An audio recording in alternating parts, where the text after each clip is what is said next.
Welcome to the Tribe of Change podcast. I am your host for this evening, but the real people that will be bringing you the information are Alvin and Daniel, part of the tribe. Welcome. Tonight's episode is going to be discussing, is America the new Roman Empire? So let's bring it up. Hey, Alvin. Hey, Daniel. How you guys doing tonight? Good. How are you? I'm good, thank you. I'm doing all right. A little under the weather, so I'm going to let you guys take the reins here a little bit, and I'll interject and see where it goes. But it's over to you guys. Is America the new Rome? Okay. Daniel, let me just give a little background because earlier today we were texting and just out of, curiosity, I texted him a few questions regarding his past, his past and present, because for the ones that don't know in this tribe, he's a fighter, he's a mixed martial artist, and I've really haven't come across anybody like Daniel before that's willing to show that transparency and really give those answers that many shy away from. So if you want to dive in a little bit, Daniel, it's up to you. I have my questions ready to go. But if you want to introduce yourself and give your background, go ahead, my boy. Yeah, my name's actually Mischa. Daniel LaRusso's the Karate Kid's the nickname, alias. That's all I gotta say about that. The conversation, is America the new Rome? It came from when Alvin asked me a question about fighting, if I wanted to fight anymore, or if I feel, is there any relevance in fighting? Does it have any type of impact? And mostly, and I've said this for years, that fighting, is sort of how people view football and other sports. It's entertainment for the masses to keep them occupied, especially fighting. If you've ever been to any fights, if you actually know fighting, if you have a fight IQ and you know what's going on, most of the time you'll be pretty bothered by the people around you that are just like wasted drunk and they just want to see blood. It's a bunch of ignorance, in my opinion. So it's basically like Rome in the Colosseum, the Gladiators, and the people are just being entertained by the fighter sacrifice, fighters' blood, sweat, and tears. That's pretty, that's where that came from. So back to you, Alvin. All right, so did you have anything, Steve? No, I'm more interested in where you guys are going, and then All right. I see the conversation. I see they've been talking about Rome as far as over the years. They've talked about boxing. They've talked about football being the new Gladiators. They've talked about MMA. So I'm interested to see where you guys want to go with this. So, All right, so the first question I had for you, Daniel, was I said, without having that outlet during the time in which you were transitioning or even beginning, I should say, your career, would you have been able to reframe or redirect that energy into something else? Or did the thought never cross your mind at all? Was fighting the all or be all for you? Okay, that's a good question, and you're gonna get me to go a little deep there, get personal. Go ahead, bro. Because the way that I became a fighter wasn't necessarily by choice. It's not something that I necessarily wanted to be. Had my environment been different, I might have not chosen to be a fighter. It might not have even been an idea in my mind. But the truth is, my environment was violent as a child. I grew up, first thing I was adopted. So I guess my real dad was a bit of a criminal. My mom too. They were on some Bonnie and Clyde type stuff. So I was adopted, and I was adopted by abusive alcoholics. So, and there was 9 of us that were adopted into this family. No, my adopted parents didn't have any birth children. They couldn't have children. And I don't know why they thought it was a good idea to adopt 9 kids. They didn't do it all at once. They got a couple, 1 here, 2 there, and then started going. So, this is a little bit of a touchy subject, but I'm comfortable enough to go there. So yeah, it was a rough childhood. My dad boxed and he did judo, and he liked to beat the shit out of us, and we all liked to beat the shit out of each other, and we all liked to, not necessarily liked, but it was a thing that we did because it was a part of the environment that we came up in. And we got in, I got in fights in school. We got in group fights at different places, our family, us kids versus other kids. And so it was a violent childhood. And when you grow up and you are having somebody assert dominance over you, it's going to make you want to be in a position that nobody else will be able to do that to in your life. So that's pretty much in the beginning was what my drive was, to be a fighter, is that nobody's going to dominate me. No one's going to assert themselves on me. So that's to answer that question. I don't know if I necessarily had a choice in the matter. And, going forward, life was hard. I made bad decisions as far as not going, not staying in school and running the streets, which, I can justify and say, oh, whatever. But I made the wrong decisions. And so it was something like keep selling drugs or find a new hustle and start fighting. So I have a question. You had mentioned that your parents were like Bonnie and Clyde, and you said that there was fighting between you and your. Well, that was my birth parents. That's what I know of them. Yeah. So just that they were criminals, or that they were definitely just were bad people. All right. They were definitely probably both. All right. Definitely criminals. I don't know. I've seen some paperwork from the adoption agency, and I've heard some things. I'm not exactly sure 100% of the details, but they were definitely criminals and probably bad people. All right. And then you said that you fought with your dad and siblings. Did it start off as like play fighting, or was it actual like abuse? No, it was abuse. It was never play fighting. All right. So you come from a violent background, and then of course you perpetuate that by not wanting to be dominated. Where was the transition that got you to professional fighting, or more professional fighting? One of the things that I do give my parents credit for, I don't necessarily give them credit for making me a fighter because of the environment. But kind of, I do give them credit for that, but I give them credit for putting me in martial arts. So I started doing martial arts when I was around 12, 13.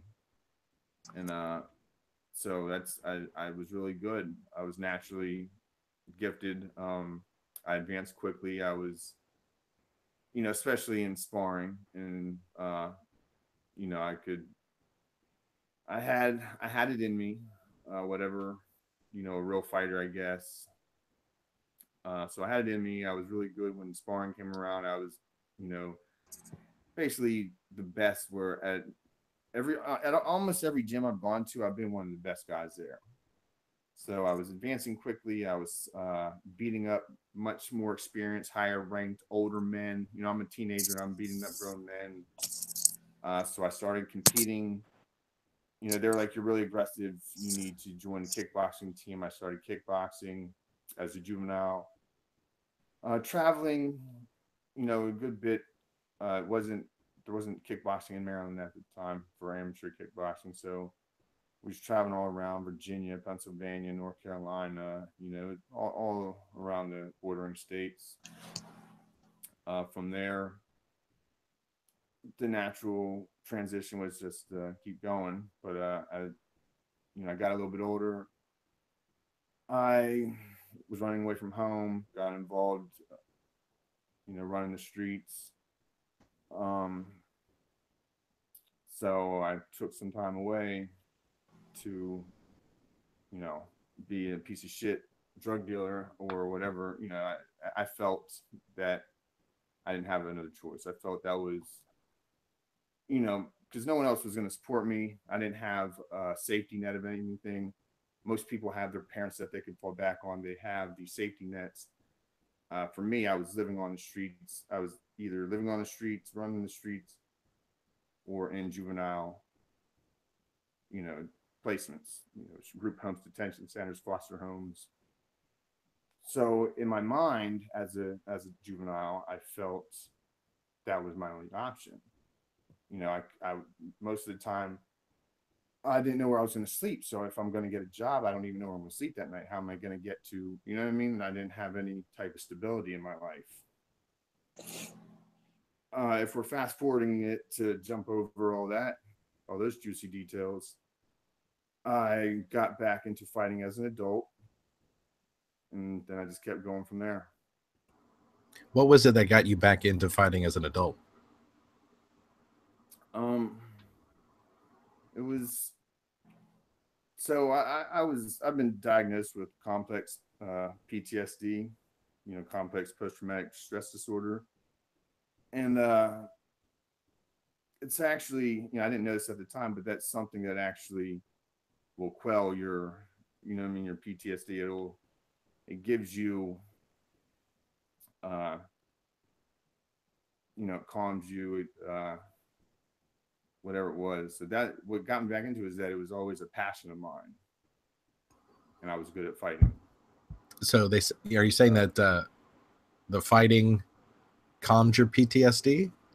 Yeah, it's actually they've done studies on it and stuff, that they have different programs across the U.S. where different MMA gyms allow people with PTSD to train there, and yeah, it helps. That it seems like it would be a trigger for some back to not so good things. I guess it depends on the context of. It gives you control over the matter. It's, if you just go in there and somebody starts hitting on you, you don't know how to defend yourself, then yeah, that's going to trigger something. But if you're going in there and you're learning how to take, how to defend yourself, how to be empowered, so if somebody does, try to assault you or something, you have the ability to defend yourself. So when you were in the octagon or whatever they call it, I'm not a huge sports person, so probably not the best to ask this, but did you feel like you were in control in the ring, or did you feel like you were a pawn in a bigger puzzle? Both, honestly. A pawn in a bigger puzzle, just because the fight game is a dirty game. You got promoters, you got managers, and most of them don't really have your best interest in mind.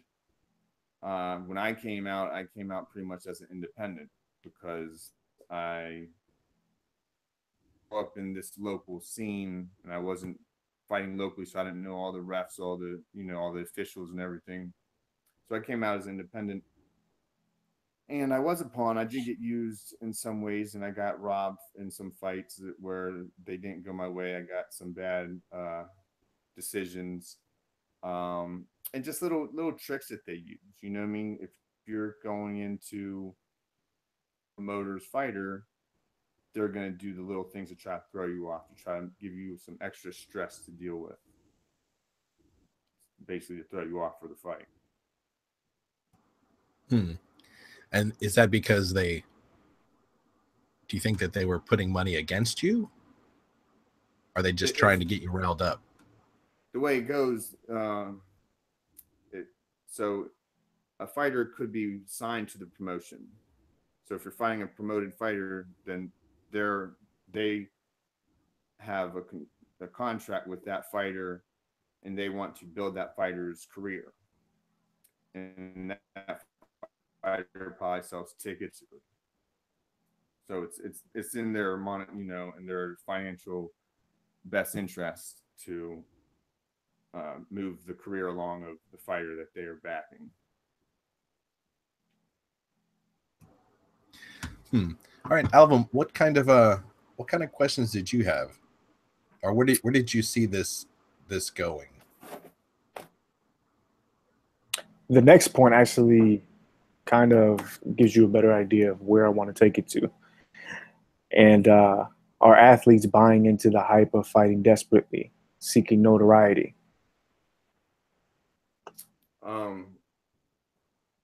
Could you rephrase? I think I understand what you're saying, but maybe if you can clarify and elaborate a little bit.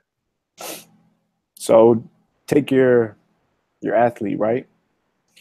And for whatever reason, he's gifted in this and that field. And his coach tells him, hey, man, I think you should try MMA out just to see how you do.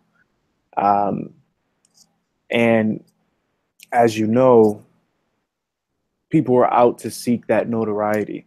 They want to chase the fame. They want to chase this and that. So really, do you think that they're buying into it more and more for that sole reason? Or do you really think that they're true mixed martial artists, trying to embody that lifestyle and really test themselves? Or do you think it's just all bullshit? I think, for one, there's definitely, when I came up, it was still, you came out of the traditional martial arts where you still had the different,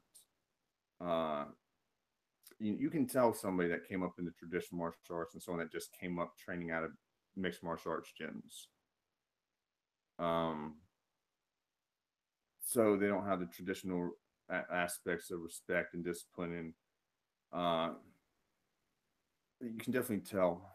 But I feel there's a lot of athletes that get into fighting, and they're not really fighters; they're athletes. And eventually, down the road, it gets proven that they are not real fighters; they're athletes. They get punched in the face too hard, and they want to quit. They have the physical prowess, the physical abilities, but they don't have that hard-nosed, grind to them where that they're not going to give up. They're just going to keep fighting. They're not going to mentally break. Because if there's a way to differentiate, an athlete versus a fighter, it's their mental fortitude. So somebody that's an athlete has never been mentally tested and never been met with what's the word I'm looking for? Doesn't matter. You get my point. Gotcha. So yeah, I think there's a lot of fighters that are fanboys. They're just in it to be popular and to be cool. And I personally think most of them are fucking faggots. But no offense to homosexuals. No, man, I get you. We're there, but of course you gotta clear the air. Let's see. Does fighting lead to anything productive for society as a whole? Or is this a selfish sport that caters to bloodthirsty fans? And solely that. Yeah, man. As the fighting as a sport, I mean, let's bounce it off of each other. Do you see any positive what it does for society as a whole? I mean, what's it doing for society, really? It's entertainment. It's numbing. Yeah. It's keeping people's attention from, there's all kinds of shit wrong with society that we could be actually focusing our attention on, but people don't want to do that. They want to be entertained and they want to watch other people get their heads bashed in. So is there possibly, I can't think of anything off the top of my head. Honestly, when I think of it, I don't see anything from it. I mean, I love the sport. I do. I love what it represents. But again, if I have to be honest with myself, you know, it's kind of a touchy subject for the fighters that have put their lives on the line and devoted, you know, their livelihood to this. You know, for me to just show up and be like, "Yo, this is bullshit." You know what I mean? You've done all this for what? Like, what can you say you've done or taken away from this besides giving yourself a better life or your family? Because me and Adam touched on this before, and I feel like as men, we tend to narrate our lives as being a sacrifice. You know, to sound like we're modern day gladiators. We've sacrificed to, you know, put food on our tables or be away from our families, you know, and I feel like it's all in the way you tell your story, you know, to make it out to seem as though, oh, I've sacrificed this and I've sacrificed that, if that makes any sense at all. But yeah, but you're choosing to make those sacrifices mostly for the fame, the thought of fame, the thought of notoriety, and the monetary gain. Yeah. So there's fighters, there's some, you know, and don't get me wrong, because there's a lot of fighters that wouldn't have a lot of other options, you know, because of the circumstances of their life. That fighting was one of the best ways for them to go. Like, I could have kept selling drugs and I could have ended up dead. You know, people, you know, I know people that died, that got killed, that went to prison, you know. So I could have kept doing that, or I chose to choose another hustle that I was good at, and that was fighting. And there's other people like that, I'm sure, with the same types of circumstances and situations in their life where they might, you know, can they fight and make a better living and have better quality of life than working at McDonald's? Yeah, you know what I mean? But also at the same time, there's other fighters that choose to do good, positive things, even though what they do with the fighting isn't really changing anything in our society for the better. They personally make the choice to make society better in different ways. You know, like I had that post on my Facebook page with that guy, Justin Wren, you know, who quit fighting and is over in Africa fighting everything over there, helping build cities, build wells and all kinds of good stuff. Like, that's some real shit, you know.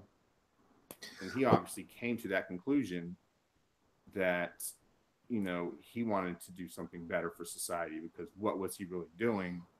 He was entertaining the masses that don't give a fuck about society, about bettering society, about people that have, you know what I mean, that are in the same position, that are, you know, as in this guy's case, the starving kids over in Africa and different scenarios like that. Isn't it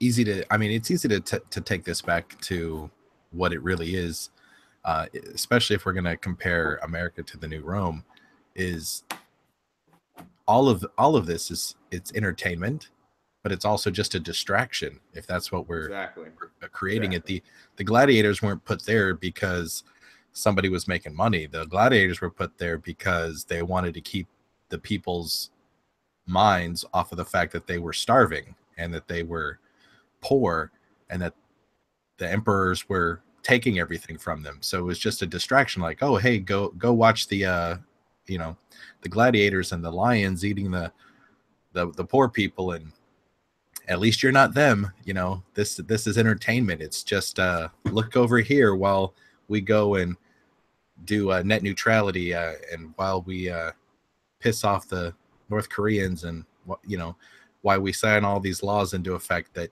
is going to screw you over and make everybody else wealthy. So watch this. We're going to keep doing what we do, and as long as you're entertained, it doesn't matter. So it's easy to say that it doesn't add anything to society, but at some points it does, because I see it as inspiration. Does fighting, does MMA, does boxing, does any of it lead to anything positive? You could argue that, you know, there's kids out there who are getting picked on and bullied, and they watch these shows and think, you know, I can change the way things are. I can defend myself. I can be a better person. Especially when they hear stories like yours, to where I was in an abusive family life, and I did end up choosing the wrong path and slinging drugs, but I got myself out of it, and fighting was part of that. Now, it doesn't mean it'll be part of it for somebody else, but it doesn't mean that somebody can't take that story and go, if this person can do it, then I can do it, whether it's with fighting or something else. No, you're right. Is fighting being, like a metaphor of life. You can take fighters and fighter stories and fighting and use it as like a metaphor. Like, life's a fight. You have to, there's all kinds of mantras that go with fighting that can help somebody, that's experiencing struggles in their life to get through them. So sure, there are positive things to it. I'm not saying, I think we were more directing it at the fighting, the establishment of it. Yeah, no, what I wanted to say was earlier with what you said, Steve, that's kind of right on the nose. It hits home for numerous reasons, but as far as, feeling helpless and then the takeaway from that, the benefit of it, and what it does for society as a whole is instill that confidence into that kid that didn't have it, that was being bullied. So again, I'm on that side. I don't think that I'm not on the side where I'm bashing fighters saying, what are you doing with your life? If anything, I have a handful of fighters that I'm close to, and I admire what they do, because there comes a point in time in which you not only ask yourself, but you think on their behalf, when is enough, in the sense that, how many blows can you take to your head, no matter what the sacrifice may be. I would like to think it's more so, like the boxing mentality, you get hit and not get hit, and also, get in and get out of the game to where you can still function on a day-to-day basis, and you can either see your kids grow and grandkids grow.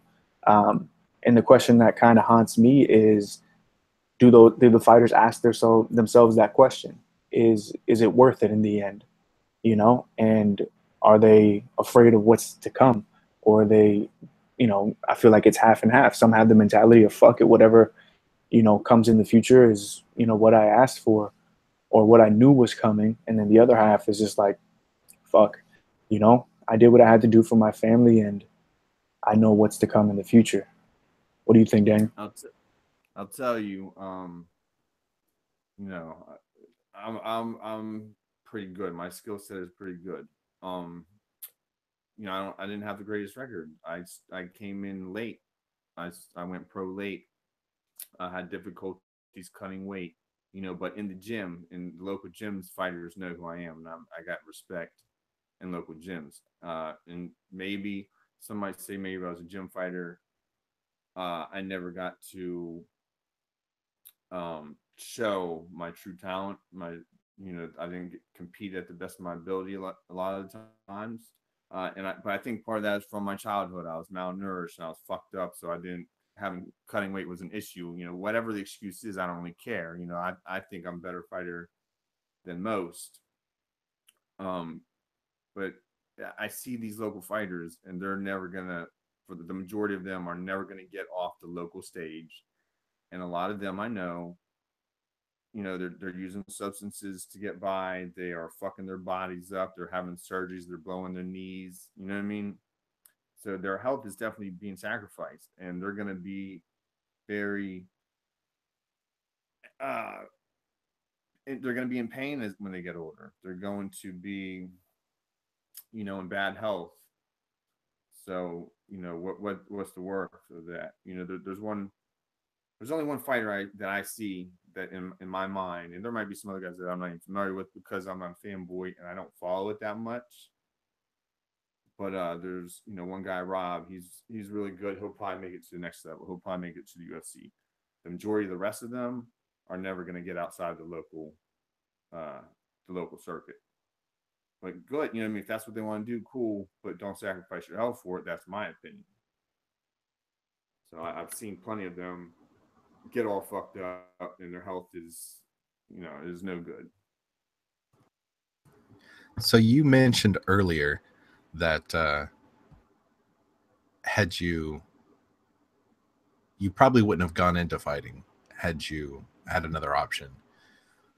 What do you think you would have gone into? So, you know, if I was born with a silver spoon up my ass and I had the right opportunities, I mean, I don't know what my state of mind would be, but if I was going to base hopefully you would be asking for a proctologist. Yeah, hopefully. But if I'm basing it off of, you know, myself, the person I am today, you know, I have interest in psychology, have interest in health, you know, so those are two things I could go. You know, I could have been a lawyer. I'm good at arguing things. I mean, I personally feel that I could probably have done you know, just about anything I wanted to, outside of maybe being like a nuclear physicist or something. Well, based on where you are now, what do you want to pursue?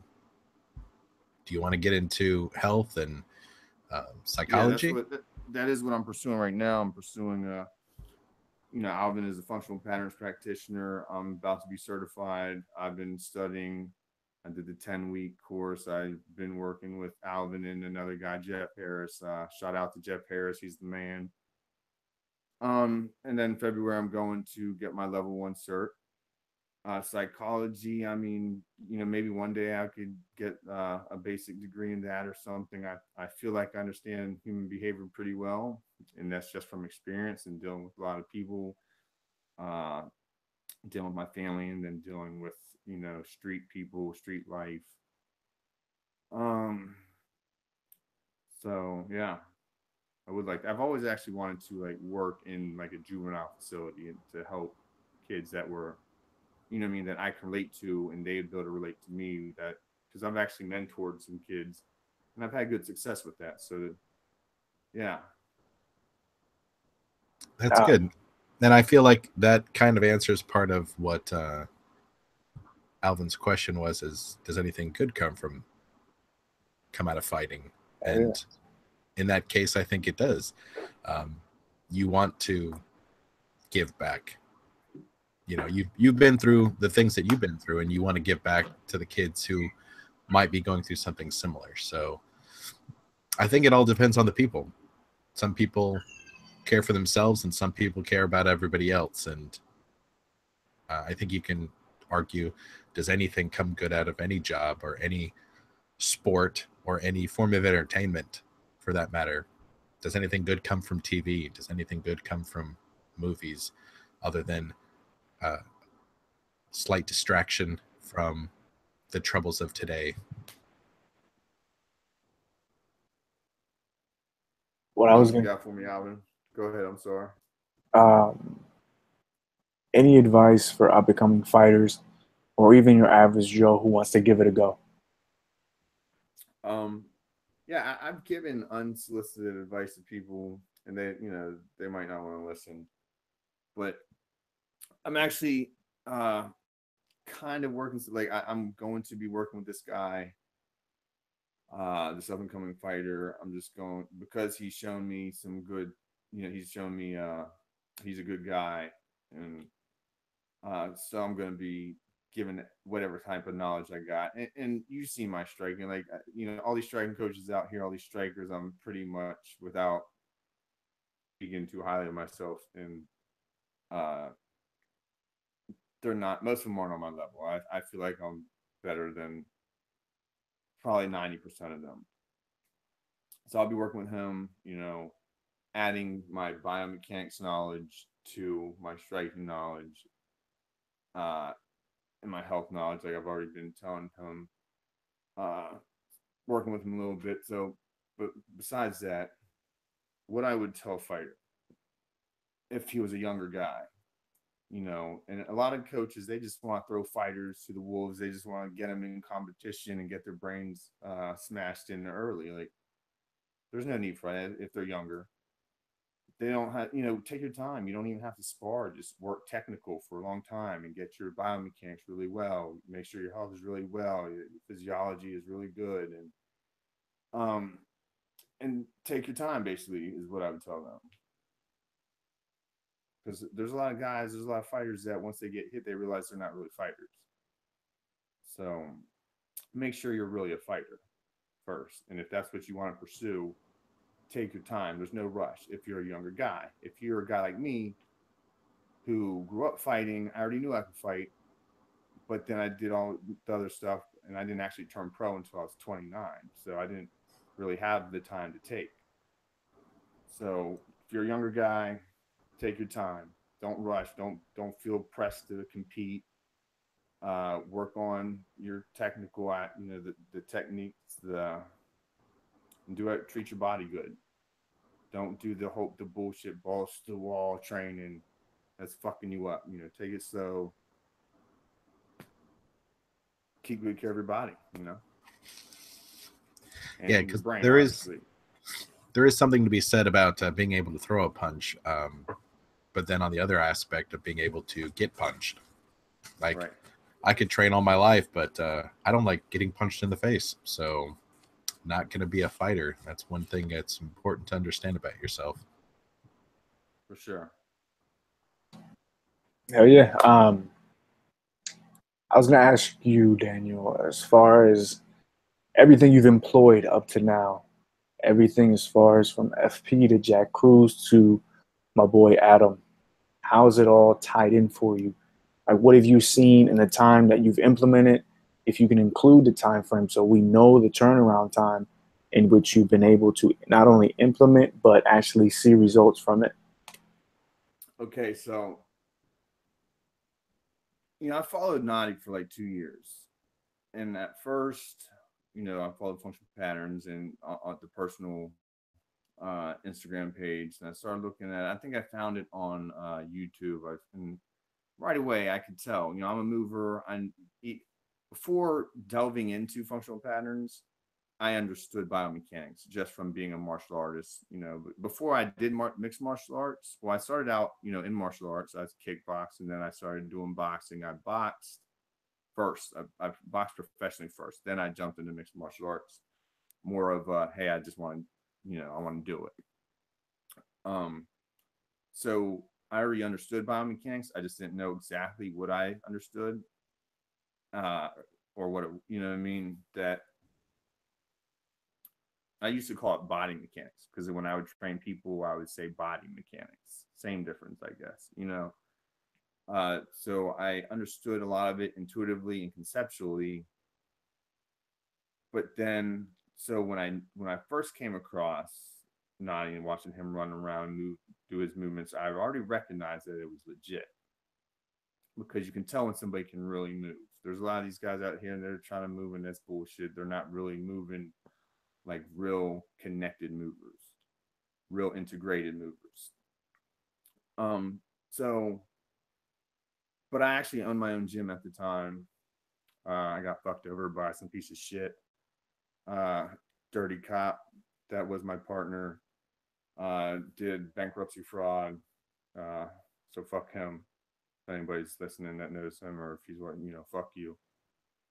So anyways, so I was doing my own thing. So I didn't delve into it. I had a fight, and I hurt my knee, and I thought I was going to have surgery on it. I went to the hospital, and they actually found a fracture, in an old fracture in my ankle. And so that's when I started getting into functional patterns. And somehow, before anything, I figured out, I started researching all and looking all into it all. The functional patterns culture, they don't want people coming in and saying and giving, asking for answers. If you come in, you're going to have to do your own homework. and find answers for yourself. We're not just going to give you the answers. So I figured it out. I figured out how to rewire my knee, and then I was sold from that point on. But even before that, I would just watch the debates, if you will, on the social media websites. And a lot of these people were, being triggered by, wording of things. Well, I just I ignored that, and I just took the information that was useful, and I just ignored the rest. And that's what I would advise other people to do. I started getting into the FP culture.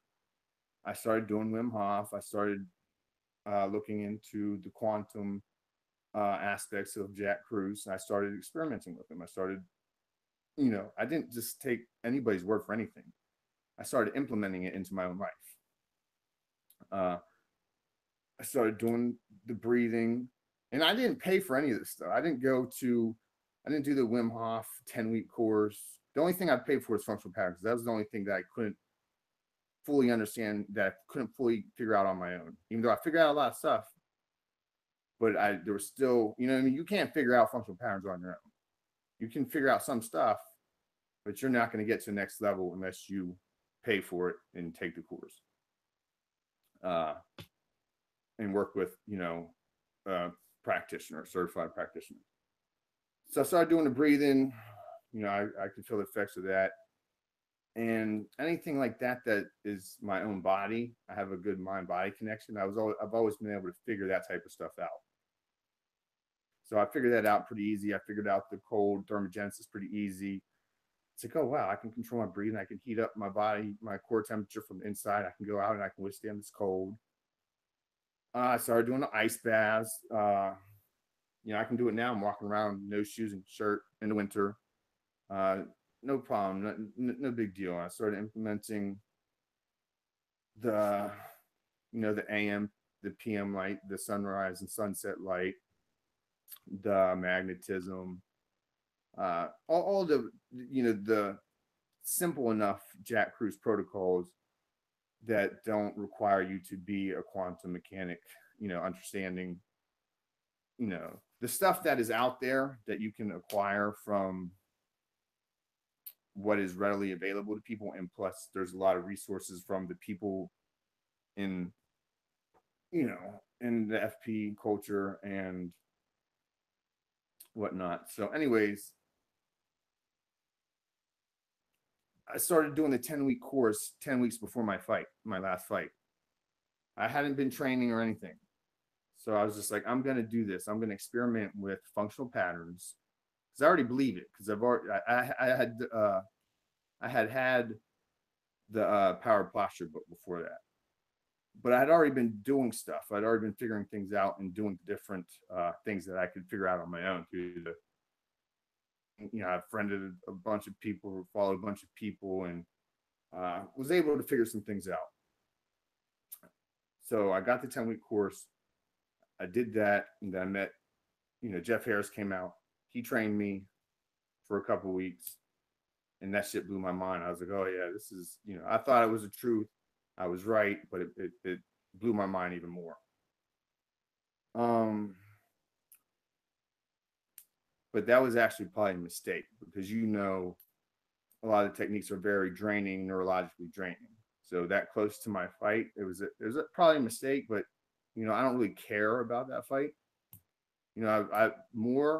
I wanted to test functional patterns. That was actually my main goal. I didn't really care about that fight in that sense. You know what I mean? It didn't mean nothing to me. What it meant was testing functional patterns. But yeah, it was probably a mistake to train that intensely with, because I had a lot of emotional shit come out through it, because you know how that works. The shit that you have built in you will come out, and I was neurologically drained. So, but anyways, I went to, when I got my blood work done, when I got a physical for my fight, all my blood work came back like fucking excellent. Like the doctor was like, wow, you're in like really good health. I wish I was in your health, and your vitamin D levels are so high, and everybody, the population is chronically deficient in vitamin D and all this other stuff.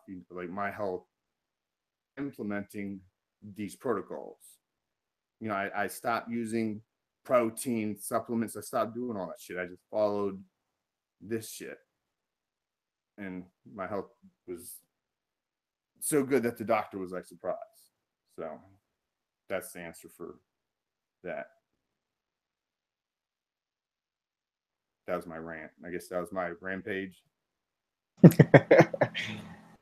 It was. You want to say something, Steve? I was just going to say, so what brought you to the tribe? It was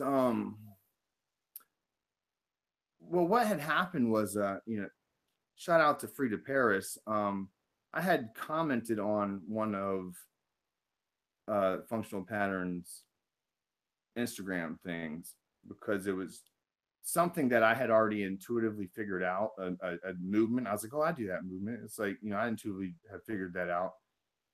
And I guess that's kind of like a thing, like people that have these, I don't know. Anyway, so she hooked me up with the group. And I just kept on digging and trying to, figure things out from there. And then in the group, they recommended, the Cognitive Rampage podcast with Natty.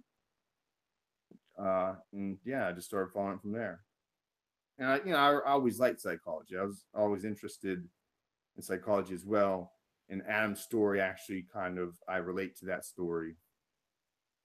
So, I mean, they all about the same time. And I noticed, I was looking on the page today, it's been 11 months since I've been in the Tribe of Change. And that was all about the same time I started really digging into, Jack Kruse, Wim Hof, Functional Patterns, and, Adam in the Cognitive Rampage. So it's been about a year. And I started just delving into it all about the same time.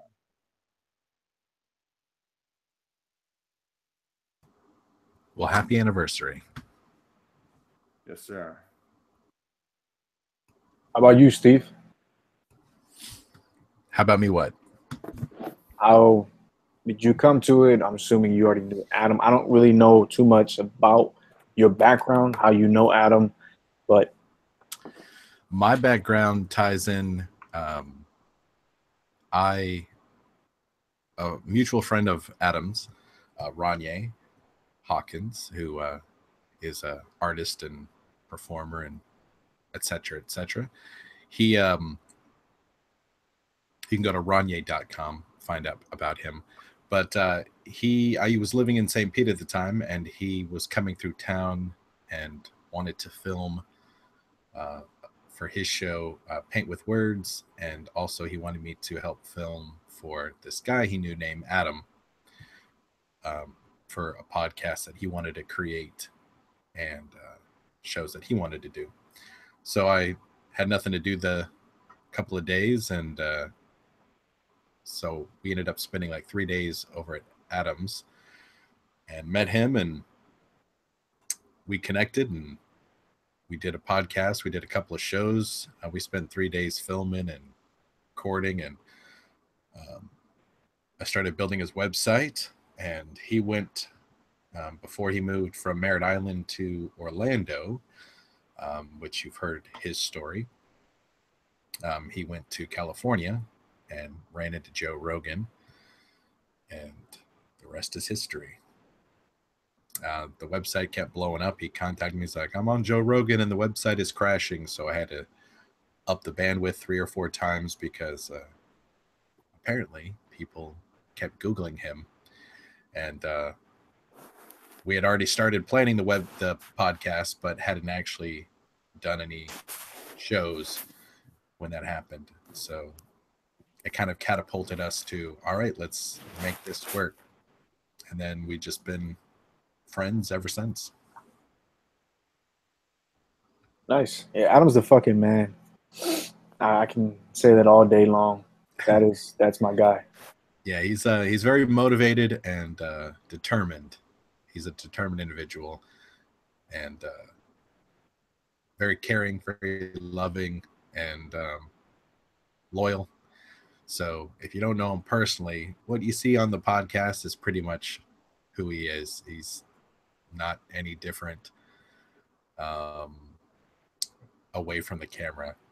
I mean, maybe he doesn't do quite as much philosophizing, but pretty much he does. So it's always fun, always interesting. What about you, Alvin? What got you into the tribe? It was Naughty's shit. It led me to it. So as soon as I got to it, I was very active in the beginning. I post a lot of shit, and slowly but surely, we ended up crossing paths, you know, on a more private basis outside of the tribe, and really got more in depth about my shit, his shit, and because you know, everyone has their story, and Adam knows that I can relate on a level of a childhood that I wouldn't want my children or any for that matter to relive or have to go through. And but to not get into too much detail, he really helped me in a dark time. You know, it was when actually he was running his website and he was offering those calls. It varied on what you wanted to talk about, but as long as you choose the option on what you wanted to talk on, he would call you, you would choose a time frame, and then you guys would just talk it out. And that's really what sparked it all, is because I had never done that before. And without going too much of a rampage here, but my past, I had spoken to therapists before, and to be honest, I lied. It was more so, you know, my mother had put me into it, you know, to express my feelings. You know, too much rage at the time, and honestly, it was bullshit to me. As funny as this may sound, I already knew the story I was going to tell him, which was complete bullshit. I had made up scenarios that happened in my head, and I'd just be like, yeah, this is what happened. And he would turn around, so how does that make you feel? I was like, shut the fuck up, man. Just shut up. Like, I don't want to hear that shit right now, dog. Like, you know what I mean? Like, honestly, I didn't gain anything from it. And, you know, when I got to Adam, night and day. He, you know, he doesn't cater you with the bullshit. But at the same time, he's not a dick. You know, he doesn't come right for the jugular and try to make you feel like a piece of shit or anything like that. He if anything, he relates to you, you know, and gives you the tools. He's not babying you, for lack of a better term. You know, he's giving you tools, and that's what I fuck with, man.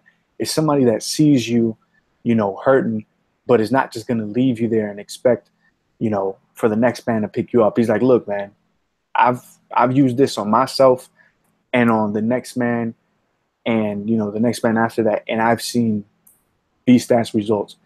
Try these tools, reframe your thoughts, reframe your beliefs, all that shit. And night and fucking day, you know, I can't thank that man. I'm forever in debt to that man. Love that dude to death. So that's my little rampage about him. Yeah, we had started Dollar Mental Health Club just for that. That's what it was. Yeah, dollarmentalhealthclub.com. I have been wanting to bring that back with different mental trainers, because it isn't therapy.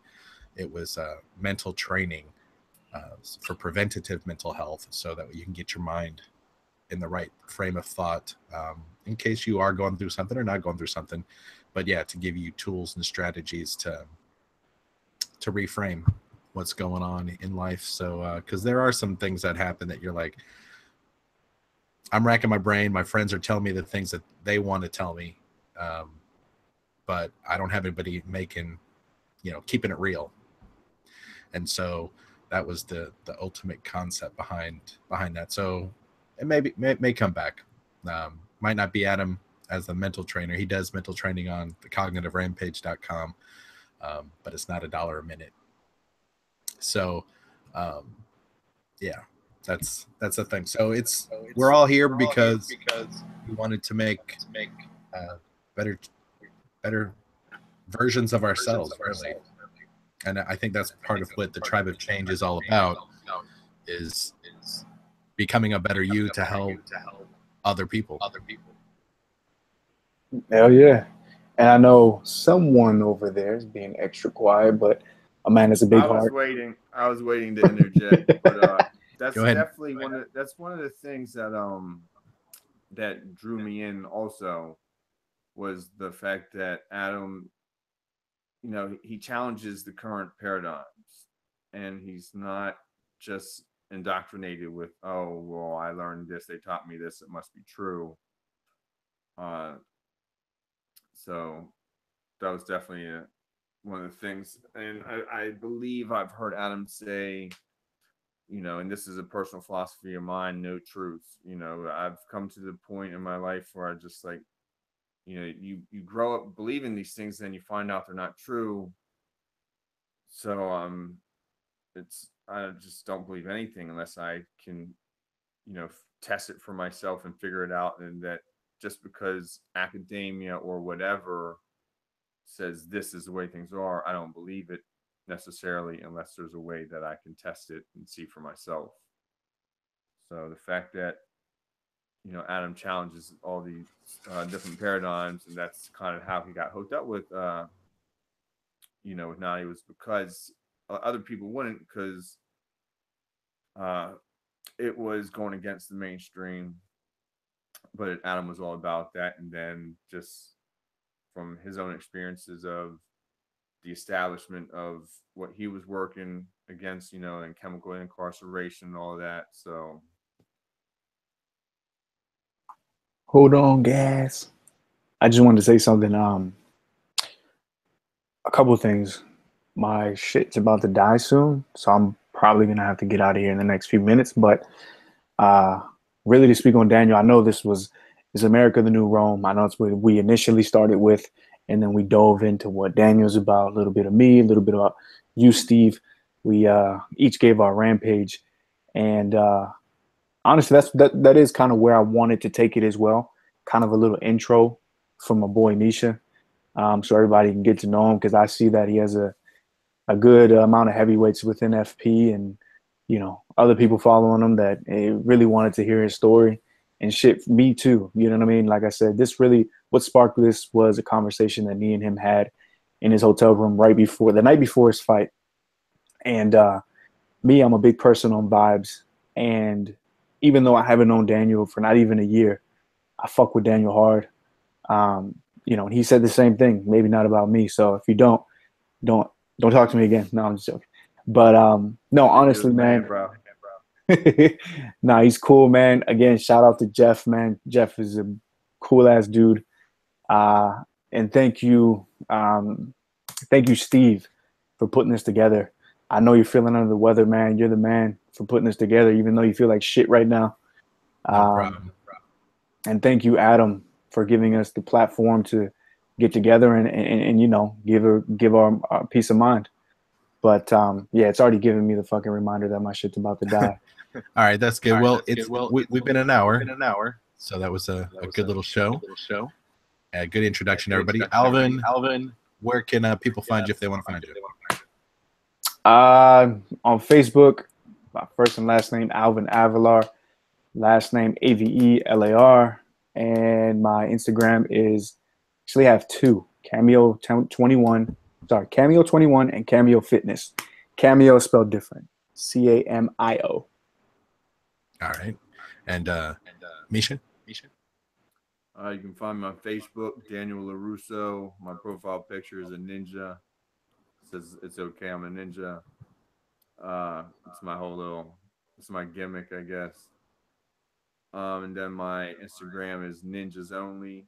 It's ninja spelled out, _ only is spelled with a 0. Cool, fantastic.